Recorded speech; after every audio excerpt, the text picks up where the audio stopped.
ये पहला क्वेश्चन था आपका। इसमें से हमको केवल रिलेशन बताना है कि इन दोनों में कौन सा संबंध जो है वो सत्य है। तो हमने किया क्या, कोई भी एक ऑप्शन देखेंगे कि लेफ्ट साइड में सब में आपका रूट ए प्लस बी है और राइट साइड में आपका रूट ए प्लस रूट बी है। तो हमने क्या किया, दोनों को पहले स्क्वायर ऑफ बोथ साइड यानी दोनों पक्षों का वर्ग कर दिया।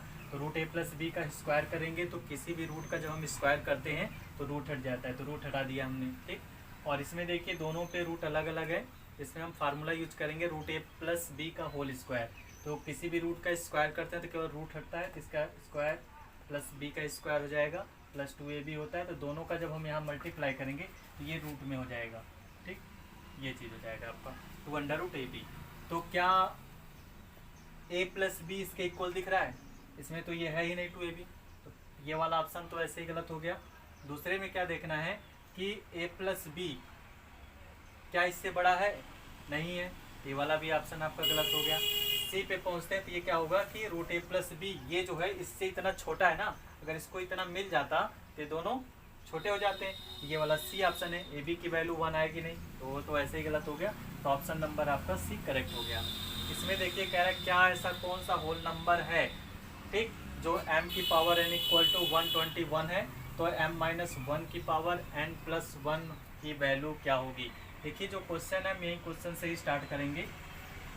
यहाँ पर क्वेश्चन आपका जो दिया है m की पावर 1 इक्वल टू 121 हो गया, यानी 121 हो गया। यहाँ पर m है, यहाँ पावर n है, तो 121 को भी पावर के रूप में लिखना है। तो 121 हम जानते हैं किसका स्क्वायर होता है, 11 का। 11 गुणे 11 बराबर 121 होता है। तो यहाँ पर देखिए अगर हम कंपेयर कराते हैं बेस का बेस से पावर का पावर से, तो m इक्वल टू 11 हो जाएगा और n इक्वल टू कितना हो जाएगा, 2 हो जाएगा। हमें वैल्यू किसका चाहिए, हमें तो वैल्यू इसका चाहिए ना। तो जिसकी वैल्यू हमें चाहिए, जैसे m माइनस 1 की पावर n प्लस 1, तो m की जगह कितना रखेंगे, 11 रख दिए, माइनस 1 हो गया। n की जगह कितना रखेंगे, 2 रख देंगे, प्लस 1 हो गया। तो यहाँ पर देखिए 11 में से 1 को घटा देंगे, 10 हो जाएगा, और 2 और 1 को जोड़ देंगे, 3 हो जाएगा। तो पावर 3 का मतलब 10 को 3 बार ऐसे आप लिख सकते हैं। तो जब मल्टीप्लाई करेंगे तो आपको 1000 मिल जाएगा। हमारा ऑप्शन क्या हो गया, डी हो गया। ठीक है, यहाँ पर देखिए 0.03 0.3 a इक्वल में फिर ये 0.3 0.3 और रूट में b दिया है। हमें कह रहा है a अपॉन b की वैल्यू कितनी होगी। a अपॉन b का अगर हमें a और b का मान मिल जाए तो हम यहाँ पर रखकर उसकी वैल्यू निकाल सकते हैं। हमें रूट हटाने के लिए पहले ही बताएं कि रूट हटाने के लिए हमेशा स्क्वायर करते हैं। अगर दोनों साइड में रूट है तो हमेशा स्क्वायर करिए दोनों साइड का, आपका रूट समाप्त हो जाएगा। यहाँ पर हम दोनों साइड का जब स्क्वायर करेंगे तो इसका रूट तो हट जाएगा, 0.03 बचेगा, 0.3 बचेगा, इंटू ये बचा। ठीक, क्लियर। यहाँ पर जब स्क्वायर करते हैं तो रूट तो हटता है, लेकिन जब किसी डिजिट का स्क्वायर करेंगे तो वो संख्या 2 बार आ जाती है। इसको हम 2 बार लिख सकते हैं, 0.3 0.3 0.3 0.3, और इसका तो रूट हट गया, ये भी हो गया। यहाँ देखिए कोई नंबर अगर कटने लायक है तो उसे हम काट सकते हैं, जैसे ये दोनों कट जाएंगे। ठीक, 0.3 से कट जाएगा। और देखिए कोई नंबर अगर कटने लायक है, फिलहाल कटेगा नहीं। हमको a अपॉन बी की वैल्यू चाहिए, तो इस b को इसके अपॉन में अगर 1 मानेंगे तो ये b का क्रॉस मल्टीप्लाई होगा, तो a अपॉन बी मिल जाएगा हमें। यहाँ देखिए कौन सा डिजिट मिला है, 0.3 0.3 0.3 होल अपॉन 0.03 हो गया। अब हमें इसको डिवाइड करना, ये मत करना कैसे कर जाए, पहले तो डेसिमल को देखिए, आप दशमलव को देखिए। दशमलव यहाँ पर देखिए 3 अंक पर है और यहाँ पर आपका 2 ही अंक पर दशमलव है। तो दशमलव हटाने का तरीका क्या है, हम देखिए ऊपर से दशमलव को हटा रहे हैं। ऊपर 3 अंक पे दशमलव था, हमने ये 3 जीरो नीचे बढ़ा दिया। ठीक, नीचे देखिए आपका कितने पॉइंट पे डेसिमल था, 2 अंक पे, ऊपर 2 अंक पे दशमलव लग गया।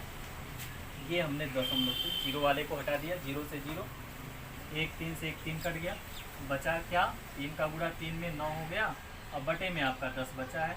इस तरह की संख्याओं का भाग करने के लिए हम करते क्या, ऊपर की संख्या को ऐसे उतार दीजिए, नीचे काउंट कर लीजिए कितने जीरो हैं, और दाएं तरफ से उतने ही अंक पर दशमलव लगा दीजिए। 1 जीरो था तो दाएं तरफ पे 1 ही अंक है, तो 1 अंक के बाद आपका दशमलव हो जाएगा। तो 0.9 लिख सकते हैं आप।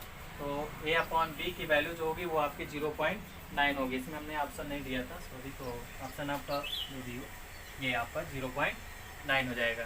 ठीक, क्लियर। आज आपको इसी तरह के ऐसे ही क्वेश्चन बताए जाएंगे जो आपके एकदम इम्पोर्टेंट क्वेश्चन जो होते हैं एसएससी सीजीएल, एसएससी एमटीएस या 10+2, इन सब में नंबर सिस्टम के ही क्वेश्चन है सब। अभी नंबर सिस्टम बहुत ही बड़ा चैप्टर है आपका और एक दिन में ये समाप्त नहीं होता है। इस तरह से आप क्वेश्चन को आप देख लीजिए, अगर कहीं डाउट है तो आप कमेंट कर सकते हैं।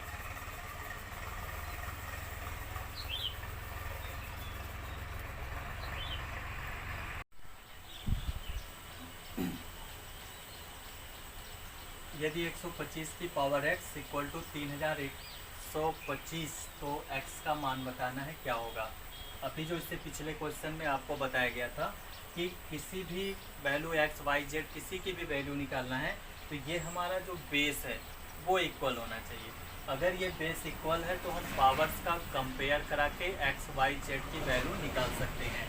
तो यहाँ पर जो 125 है और 3125 है उसका हम गुणनखंड अगर करते हैं तो यहाँ साइड में हम आपको गुणनखंड करके दिखा देते हैं। जैसे आपने एलसीएम पढ़ा होगा तो जिसकी इकाई का अंक 5 होता है वो संख्या 5 से कट जाती है। हम इसको अगर 5 से ऐसे डिवाइड करेंगे, 5 गुना 10, 5 पचे 25, फिर 5 से काटेंगे, 5 पचे 25, फिर 5 से काटेंगे तो ये 5 एकम 5 हो गया। ठीक, इसी तरह से 3125 का हम गुणनखंड करेंगे तो 3125 का 5 से ही डिवाइड करेंगे, 5 36, 5 गुना 10, 5 पचे 25, फिर 5 एकम 5, 5 गुना 10, 5 पचे 25, 5 गुना 10, 5 पचे 25, फिर 5 पचे 25 और 5 एकम 5 हो गया। ठीक, यहाँ पर देखना क्या है मुझे कि यहाँ 125 का गुणनखंड किया गया तो 5 कितनी बार आया, 3 बार आया। इसको हम लिख सकते हैं 5 की पावर 3 और ये x उसी तरह से रहेगा। 3125 में 5 कितनी बार आया, 5 बार आया। इसको हम लिख सकते हैं 5 की पावर 5 ऐसे। ठीक, जब पावर्स के ऊपर पावर्स लगा हो ब्रैकेट के ऊपर तब इनका गुणा हो जाता है। इसको हम लिख सकते हैं 5 की पावर 3 x इक्वल टू 5 की पावर कितना हो जाएगा, 5 हो गया। अब देखिए दोनों का बेस एक जैसा हो गया, यानी दोनों का बेस एक जैसा होने का मतलब दोनों 5-5 हो गया। तो जब बेस बराबर हो गया, आधार बराबर हो गया, तो हम घातों की तुलना करा देंगे, कंपेयर करा देंगे। तो 3x बराबर 5 हो गया। x y z किसी भी अक्षर के आगे अगर गुणांक ये दिया है कि हमेशा दाएं पक्ष में बटे में पहुंचता है, तो x की वैल्यू जो होगी वो 5/3 हो जाएगी। इस तरह से हमारा ऑप्शन जो होगा वो सी हो जाएगा। इस क्वेश्चन में देखिए यहाँ तो सबका बेस पहले से ही बराबर है, यहाँ पर केवल अलग दे दिया। यहाँ तो रूट है लेकिन यहाँ पर रूट नहीं है और हमें बताना है p की वैल्यू। कोई भी रूट में चीज़ लिखा है, किसी के भी रूट लिखा है ऐसे, उस रूट का मतलब ही होता है 1/2। ठीक, अगर यहाँ छोटा सा ऐसे 3 लिख देता है तो घनमूल होता है, उसका मतलब ये 1/3 हो जाएगा इसका मतलब।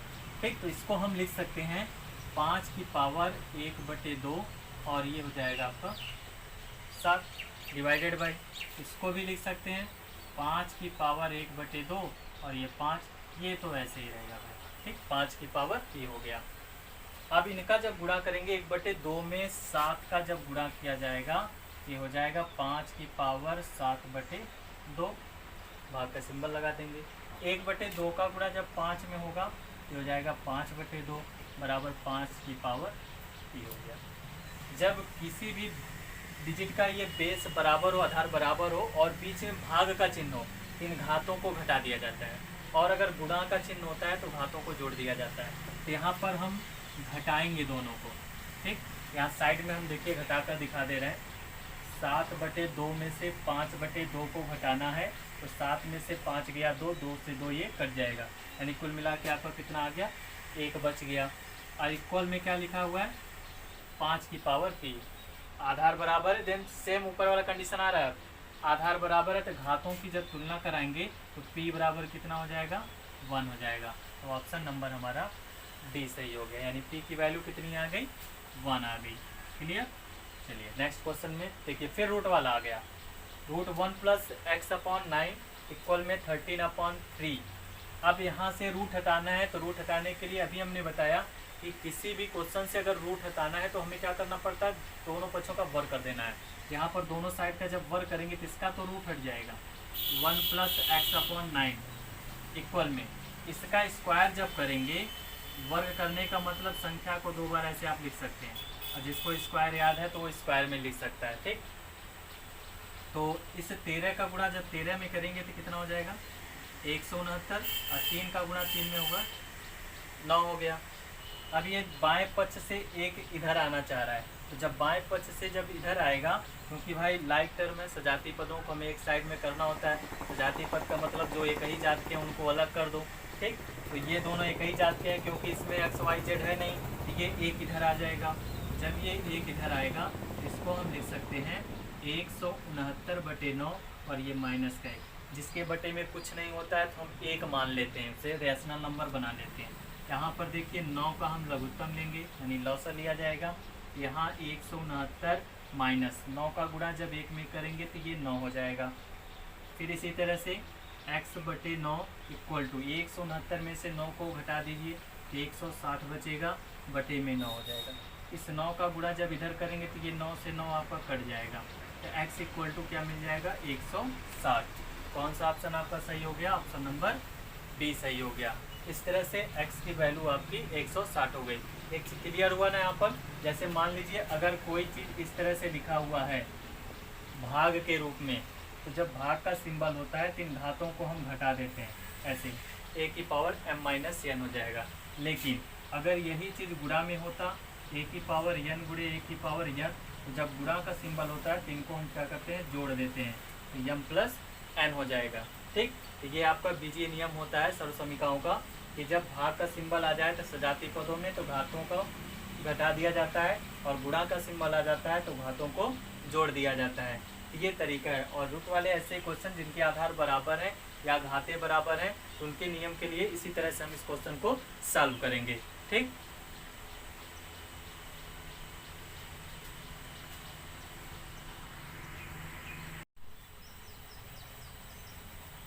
देखिए बहुत ही बेहतरीन क्वेश्चन है। और 1+√2/√5 + √3 और 1-√2/√5 - √3 को सरल करने पर क्या प्राप्त होगा? √5 + √6 या 2√5 + √6 या √5 - √6 या 2√5 - 3√6। अब देखिए ऐसे क्वेश्चन को सॉल्व करने के लिए हम करेंगे क्या? परमेयीकरण, रैशनलाइजेशन, परमेयीकरण करते हैं। परमेयीकरण देखिए 2 तरह के क्वेश्चन होते हैं परमेयीकरण करने के। इसमें क्या होता है कि ये जो डेनोमिनेटर होता है, जो हर है, उसका जब हम परमेयीकरण करते हैं तो ये बीच वाले का चिन्ह बदल जाता है, सिंबल चेंज हो जाएगा। प्लस है तो माइनस हो जाएगा, माइनस है तो प्लस हो जाएगा। ठीक, जैसे यहाँ पर प्लस है तो इसमें माइनस का हम गुणा करेंगे, यहाँ माइनस है तो इसको प्लस बनाकर गुणा करते हैं। तो यहीं से हमारा ये परमेयीकरण करने से ही सॉल्व होगा। तो यहीं से हम स्टार्ट करते हैं। तो 1 + √2 अपान में √5 + √3, और ये हमने इसका परमेयीकरण कर दिया। केवल ये बीच का सिंबल चेंज होगा। तो √5 - √3 अपान में √5 - √3 प्लस लगाकर वही कंडीशन यहाँ पर लगेगा, 1 - √5 √3। अब यहाँ देखिए माइनस है, यहाँ पर हम प्लस वाले का गुणा करेंगे, √5 + √3 हो जाएगा। और नीचे भी इसी तरह से √5 + √3। जब भी किसी संख्या का परमेयीकरण करते हैं तो नीचे a + b a - b formula बन जाता है आपका a² - b² का। यहाँ पर लिख दे रहे हैं कि a² - b² equal to a + b और a - b। a की जगह क्या है आपका? यहाँ पर a की जगह √5 लिखा है, और b की जगह क्या लिखा हुआ है? √3 लिख देना है हमें, वहीं से लगाना है। ऊपर तो देखिए जैसे लिखा है फिलहाल, √5 का गुणा 1 में, यानी कड़ी 5 का गुणा जब 1 में करेंगे ये मिलेगा आपको √5, और इसका गुणा जब इसमें करेंगे तो 5 दूना 10। √3 का गुणा 1 में करेंगे ये √3, और 3 का गुणा 2 में करेंगे रूट के अंदर 6 हो जाएगा। और नीचे देखिए फार्मूला बना रहे हैं a² - b² का, तो √5 का स्क्वायर और ये √3 का स्क्वायर हो जाएगा, प्लस इसमें भी गुणा करेंगे, √5 का गुणा 1 में होगा तो √5, 5 का गुणा 2 में हो गया रूट में 10, 3 का गुणा जब 1 में होगा 3, और इसका गुणा जब इसमें करेंगे रूट में 6। इसमें भी वही फार्मूला, √5 का होल स्क्वायर और ये √3 का होल स्क्वायर। ठीक, ऊपर देखिए कोई भी अंक आप न जोड़ सकते हैं ना घटा सकते। अभी हमने सजाती वाला पद दिया था कि मतलब लाइक टर्म जो होंगे, जो सजाती पद होंगे, एक ही जात के होंगे, उन्हीं को केवल जोड़ा जा सकता है। यहाँ देखिए करड़ी के अंदर सब 5 है, 10 है, 3 है, 6, कुछ नहीं जुड़ेगा। ठीक, तो पहला काम होता है हम हर को बराबर करते हैं। आप जानते हैं किसी भी रूट का स्क्वायर करते हैं तो केवल रूट हटता है। इसका रूट हट जाएगा 5 बचेगा, इसका रूट हटा देंगे 3 हो जाएगा। ठीक, वही कंडीशन यहाँ पर भी रहेगा। इसका स्क्वायर हटाएंगे, इसका भी हटा देंगे, 3 हो जाएगा। ठीक, ऊपर जैसे लिखा है वैसे आप लिखते रहिए। अभी ये लास्ट में घटेगा या तो कटेगा। ठीक, ये हो गया। यहाँ पर भी इसी तरह से रूट में 5, रूट में 10, रूट में 3, रूट में 6। नीचे देखिए 5 में से 3 को घटाएंगे 2, यहाँ पर भी मिलेगा। 5 में से 3 घटाएंगे, यहाँ पर भी 2 मिलेगा। हमने क्या किया, पूरे से 2 का एलसीएम ले लिया। ठीक, तो जब 2 का एलसीएम लेंगे तो ऊपर जो बचा है वैसे उतार दो, जितना भी लिखा है उसको वैसे ही उतार देना है। ये हो गया। ठीक, अब यहाँ प्लस माइनस कर देखिए, ये दोनों एक जाति के हो गए, ये भी 5 है, ये भी 5 है, तो 5 2 बार आया है, इसलिए 2 कड़ी में 5 हो गया। ये प्लस है, ये माइनस है, ये तो 0 हो गया। ठीक, ये माइनस है, ये प्लस है, ये भी 0 हो गया। 3 में से 3 गया 0। ये माइनस माइनस 2 बार आया है, तो ये 2 कड़ी में 6 हो जाएगा, और बटे में आपका 2 रहेगा ही। अब दोनों से देखिए कुछ कॉमन है, ऊपर दोनों में 2 है, 2 को कॉमन लेंगे, यहाँ बचेगा रूट में 5 और रूट में 6। अब बटे वाला 2 बचा ही है, फिर ये 2 से 2 कट जाएगा। अब आपका क्या बचा, रूट में 5 बच गया है और माइनस का रूट में 6 बच गया है। कौन सा ऑप्शन आपका सही हुआ, option number C. Option number C हो गया। ठीक, तो समझ गए क्या करना है। ऐसे क्वेश्चन को नीचे से रूट वाले सवाल कभी मिलते हैं, अंश और हर में अगर रूट मिलता है और 2 पद है उसमें, तो परमेयीकरण करना है तो करना है आपको। ठीक, परमेयीकरण करते समय ये बीच में अगर माइनस है तो प्लस वाले का गुणा होता है, प्लस है तो माइनस वाले का गुणा करते हैं। जैसे यहाँ पर प्लस था तो प्लस वाले का जब गुणा किया गया तो रूट में 5 प्लस रूट 3 था तो हमने माइनस कर दिया। यहाँ पर माइनस था तो हमने प्लस वाले का गुणा कर दिया। नीचे जब भी परमेयीकरण करते हैं 2 पदों का तो हमेशा ए स्क्वायर माइनस बी स्क्वायर का फार्मूला यूज होता है। ये ए हो गया, ये बी हो गया, तो हमने स्क्वायर कर दिया, स्क्वायर कर दिया, यानी ए स्क्वायर माइनस बी स्क्वायर। इसमें भी वही ए स्क्वायर माइनस बी स्क्वायर। 5 का गुणा इन दोनों में, तो ये 5 हो जाएगा, ये 5 दूना 10। 3 का गुणा इसमें किए 3 हो गया, फिर 3 का गुणा 2 में 6 हो गया। 5 का गुणा 1 में 5 हो गया, फिर 2 में किए 10 हो गया। 3 का किए 3 हुआ, 3 का गुणा 2 में 6। किसी भी करड़ी का स्क्वायर करते हैं, रूट का स्क्वायर करते हैं तो केवल रूट हटता है। रूट हमने हटा दिया, 5 में से 3 को घटा दिए 2। जब किसी भी भिन्न का हर बराबर होता है तो अंशों को जैसे लिखा है वैसे ही छोड़ देना है। इस तरह से हम किसी भी रैशनलाइजेशन को सॉल्व करते हैं।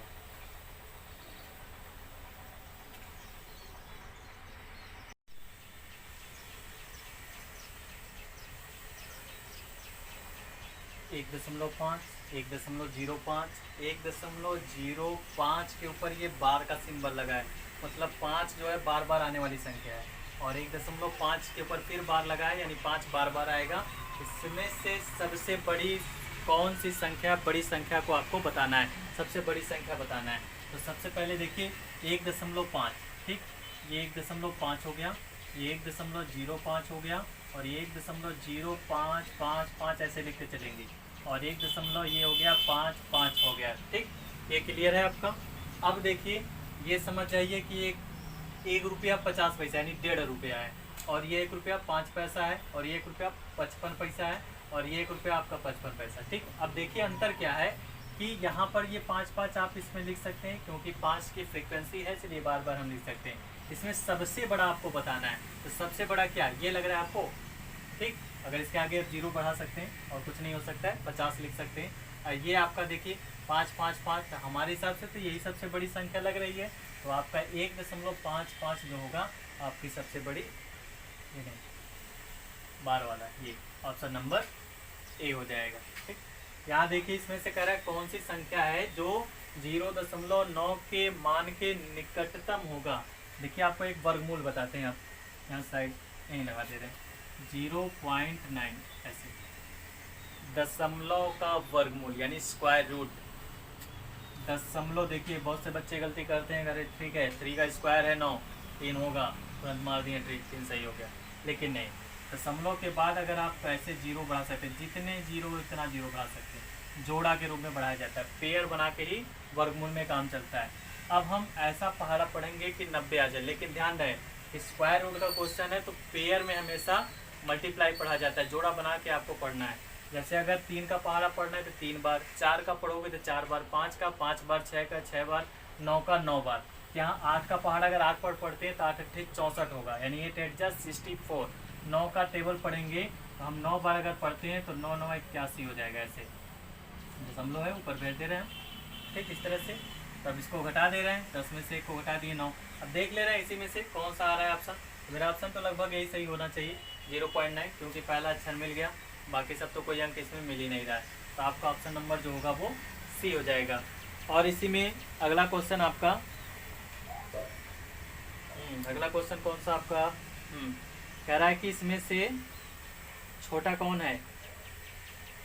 3/4 और 3/8 के बीच की एक परिमेय संख्या बताना है। परिमेय संख्या यानी 3/4 एंड 3/8 के between rational number only for 1, यानी इसमें से कौन सी ऐसी संख्या है जो इसके बीच में आएगी। तो सबसे आसान तरीका है कि 3/4, 4 का भाग कर दो इसमें, तो 0.4728 4 5 20 इतना आ जाएगा, ठीक। इसका भी भाग कर सकते हैं, 3/8 का पॉइंट लग जाएगा क्योंकि ऊपर वाली संख्या छोटी है। तो 8 3 24, ये हो गया, कितना बचा 6, तो 8 7 56, ऐसे ही आता रहेगा। अब यहाँ तो दशमलव में कुछ दिया ही नहीं है, अब कौन सी संख्या होगी ये भी नहीं कंफर्म है, सबका हम भाग कर दे रहे हैं। 16/9 को लिख सकते हैं, तो 0.9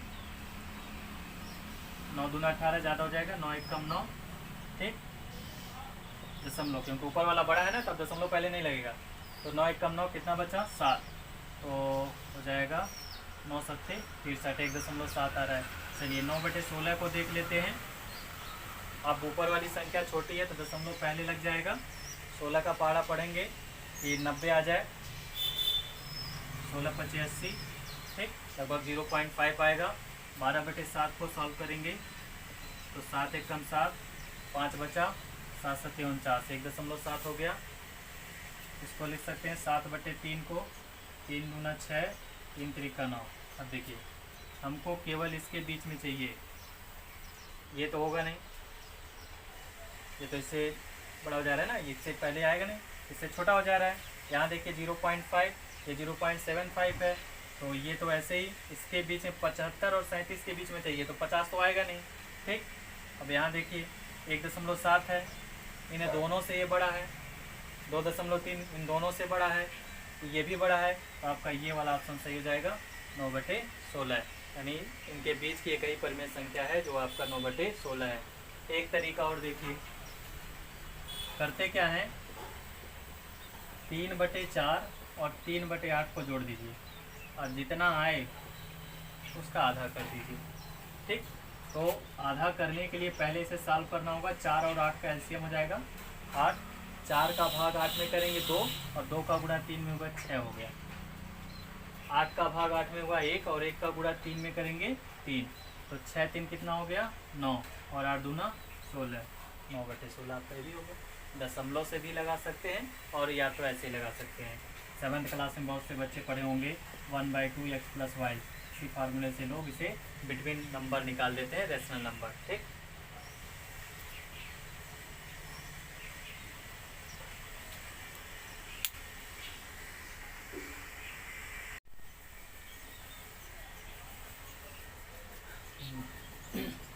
बहुत बढ़िया क्वेश्चन अगला, 1/15 + 1/35 + 1/63 1/99 + 1/143 का मान कितना होगा। अब देखिए इसको करना क्या है कि एलसीएम लेते हैं, लघुत्तम लेते हैं, तो काफ़ी लंबा प्रोसेस होगा, इसलिए हमारी कोशिश ये रहेगी कि इसमें एलसीएम न लेके कोई और मेथड लगाएं जिससे आसानी से कम समय में ये क्वेश्चन सॉल्व हो जाए। तो देखिए इसका अगर हम गुणनखंड के रूप में लिखते हैं ऐसे, 15 को हम अगर लिख दें 3 × 5, 3 × 5 15, इसको लिख दे 5 × 7, 5 7 35 हो जाएगा, और इसको लिख दे 7 9 63, ऐसे क्रम से चलते रहेंगे। अब फिर ये हो जाएगा 9 × 11, 11 9 99 हो जाएगा। अब 11 × कितना लिख दे, 13 लिख दे, इन दोनों को घटाने पर 2, इसको भी घटाने पे 2, सबको घटाने पे देखिए 2 मिलेगा। डिफरेंस जो है इनका, सबका डिफरेंस कितना आ रहा है? 2 आ रहा है। सबको घटाने पे 2 आ रहा है। उसके बाद हम करेंगे क्या, इस पहले वाले भाग को ले लेंगे माइनस करके, इस दूसरे वाले भाग को ले लेंगे। ठीक, यानी पहला डिफरेंस नीचे जो होगा वो आपका डिफरेंस होगा, और इसमें हम पहले पद और अंतिम पद को लेकर घटाते हैं। तो यहाँ पर देखिए 1/2 तो वैसे ही रहेगा, इसको तो चेंज ही नहीं करना है। 3 और 13 का एलसीएम, जब दोनों ऑड नंबर हो, एक सम हो एक विषम हो, या दोनों विषम संख्याएं हो, तो दोनों का गुणा कर, या दोनों अभाज्य संख्याएं तो दोनों का गुणा करके ही एलसीएम लिया जाता है, ये ध्यान रखिएगा। 13 का गुणा 1 में होगा तो 13, 3 का गुणा 1 में होगा ये 3 हो जाएगा। इक्वल में 1/2, 13 में से 3 को घटा देंगे 10 हो जाएगा, बटे 39। अब देखिए 2 से इसको काट रहे हैं एक बार में और ये 5 बार में, 2 5 10, 5/39 ऑप्शन नंबर फर्स्ट, पहला ऑप्शन मिल गया। क्लियर हुआ? यहाँ ध्यान दीजिएगा कैसे लगाए हैं। 1/2 कहाँ से आया? ये जो इनका डिफरेंस होता है अंतर, और ये 1/3 कहाँ से आया? ये आपका पहला पद जो होगा, और माइनस आपका दूसरा पद, इसी से हमने लगा दिया। एलसीएम लेने से बच जाएंगे आप। यहाँ दिया 1.5, a बराबर 0.04 b, तो इसका मान कितना होगा?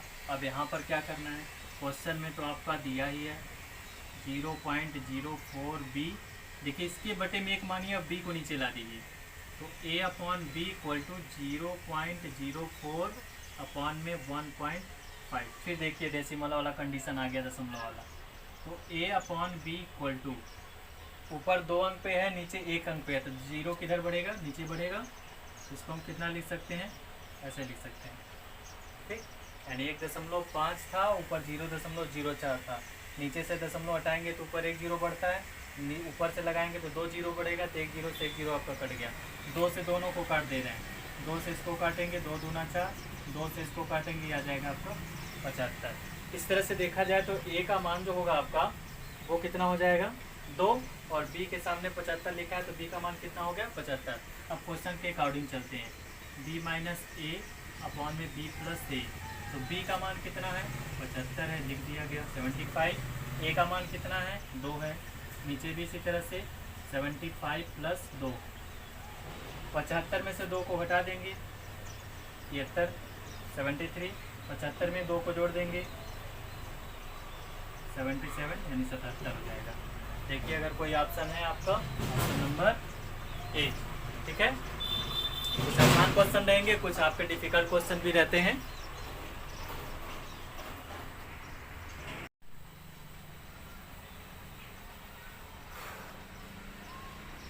यदि n + 2/3n + 1/2n + 1/7n = 97 हो तो n की वैल्यू क्या होगी? ऐसे क्वेश्चन में तो भाई आपको एलसीएम लेना ही पड़ेगा। ठीक, एलसीएम लेते हैं हम। 3 2 7 का एलसीएम जो होगा 42 आपका एलसीएम हो जाएगा, और इक्वल में आप 97 है तो 97 लिखेंगे ही, इसके अपॉन में हम 1 मान लेते हैं। तो जब 1 से इसको डिवाइड करेंगे, भाग करेंगे, तो 42 आएगा, यहाँ पर हो जाएगा 42n। 3 से इसको काटेंगे तो कितनी बार में कट जाएगा? 3 से इसको काटा है 14 बार में कटेगा, और 14 का गुणा 2 में करेंगे, 14 दूना 28 हो जाएगा। प्लस 2 से इसको काटेंगे तो 21 बार में, और 21 का गुणा n में होगा तो 21n हो जाएगा। प्लस 7 से इसको डिवाइड करेंगे 6, और 6 का गुणा 1 में हो जाएगा 6n हो जाएगा। ये हो गया। ये आप भाग का नियम जानते ही हैं, भिन्नों को कैसे हल किया जाता है। अब देखिए सबको जोड़ेंगे ऊपर वाले को, तो 6 1 7, 7 और 8 को जोड़ेंगे 15, 15 और 2 को जोड़ देंगे 17। हासिल एक बचा है, और ये n हमने लिख दिया। यहाँ 2 और 2 4, 4 और 4 8, 8 और 1 9, और अपान में 42, और इक्वल में 97। जब इसके नीचे एक मानकर ऐसे क्रॉस मल्टीप्लाई करेंगे तो ये 42 इधर आ जाएगा।